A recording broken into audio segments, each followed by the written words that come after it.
நம்ம இன்னைக்கு சிக்கன் கிரேவிக்கு தகுந்த மாதிரி பத்திரி எப்படி பண்ணுறதுன்னு பார்க்கலாம். இந்த பச்சரிசி பொடிச்சு வறுத்த பொடி 1 கப் எடுத்து வச்சிருக்கிறேன். அது இந்த கப்பில் 2.5 கப்பு. இது ரெடிமேடாகவே பத்திரி பொடின்னு நம்ம கடையில் போய் வாங்குறதுக்கும் கிடைக்கும்.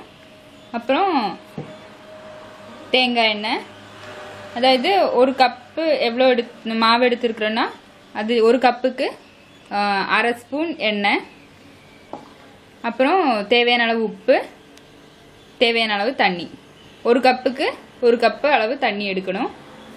இனி நம்ம இதை எப்படி பத்திரிக்கு பிசைஞ்சிக்கலான்னு பார்க்கலாம். முதல்ல நம்ம தண்ணி சூடு பண்ணிக்கலாம். எந்த கப்பில் மாவு எடுத்தோமோ அதே கப்பில் 1 கப்பு மாவுக்கு 1 கப்பு அளவு தண்ணி. நான் 2.5 கப்பு எடுத்துருக்குறேன், அதனால 2.5 கப்பு தண்ணி வச்சுருக்கிறேன். இனி இதை நம்ம கொதிக்க விட்டுறலாம். முதல்ல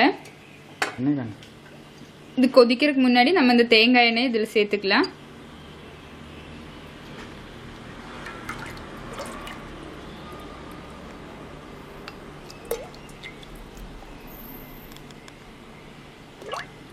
நான் 3 ஸ்பூன் எண்ணெய் சேர்த்துருக்குறேன்.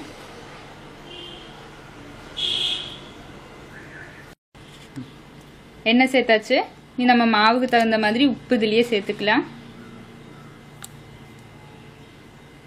நீ நல்லா கொதிக்கட்டும். தண்ணி நல்லா கொதிக்கிறதுக்கு ஆரம்பிச்சாச்சு. நம்ம இந்த அரிசி பொடியை அதில் சேர்த்துக்கலாம். இந்த டைமில் போட்டதும் நல்லா மிக்ஸ் பண்ணிகிட்டே இருக்கணும், இல்லைன்னா கட்டை பிடிச்சிரும். மாவு நல்லா இலக்கி விட்டுக்கலாம்.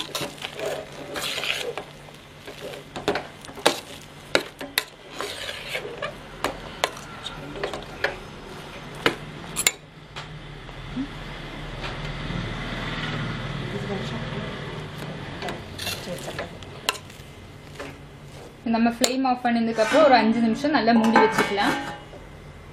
நம்ம மாவு மூடி வச்சு 5 நிமிஷம் ஆயிடுச்சு. அதை ஓப்பன் பண்ணிக்கலாம். இனி இதை எடுத்து நல்லா சப்பாத்தி பிசைகிற மாதிரி பிசைஞ்சுக்கலாம். இது நல்லா சூடாக இருக்கும், அதனால தண்ணி தொட்டு நல்லா பிசைஞ்சு எடுத்துக்கலாம். தண்ணி ரொம்ப எச்சா வச்சிங்கன்னா நல்லா குழஞ்சு போயிடும். ஒரு அளவுக்கு தான், கரெக்ட் அளவுக்கு தண்ணி வைக்கணும். கம்மியானாலும் இது கரெக்டு பதத்துக்கு வராது. அதே மாதிரி நிறைய தண்ணியும் வைக்கக்கூடாது. கொஞ்சம் கொஞ்சமாக எடுத்து பிசைஞ்சுக்கலாம்.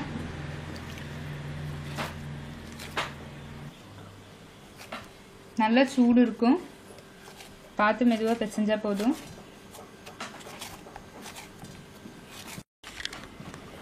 நல்லா கட்டை இல்லாமல் நல்லா பிசைஞ்சு எடுத்துக்கணும். என்னது நல்லா சாஃப்ட் இருக்கும் பத்திரிக்கு. ஒரு பவுலில் போட்டு மூடி வச்சுக்கலாம். நம்ம இப்படியே ஓப்பன்லேயே இப்படி வச்சோன்னா வறண்டு போயிடும்.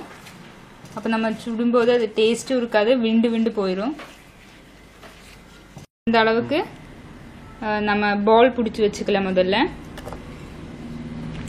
நல்ல டெம்பரில் உருட்டிக்கணும், இல்லைன்னா பத்திரி கரெக்டாக வராது. இதே மாதிரி எல்லா பால் பிடிச்சி வச்சுக்கலாம். முதல்ல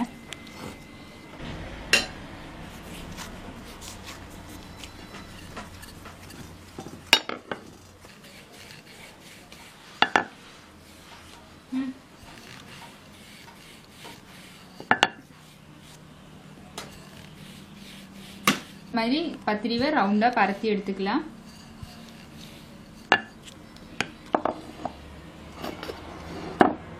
மிச்சம் வர்ற மாவை கட் பண்ணி எடுத்துக்கலாம்.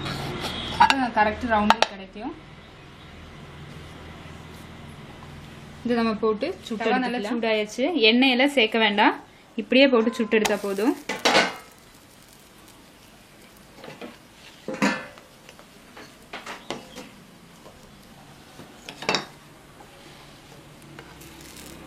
ஒரு சைடு சின்னதாக குக் ஆகிருக்கும், நம்ம திருப்பி போட்டுக்கலாம்.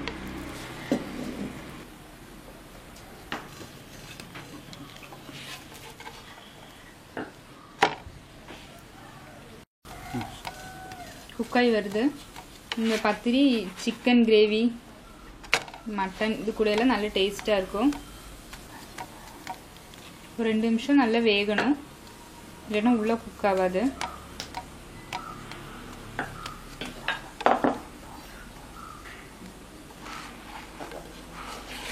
மீடியம் ஃப்ளேம்லேயே வச்சு வேக வச்சா போதும்.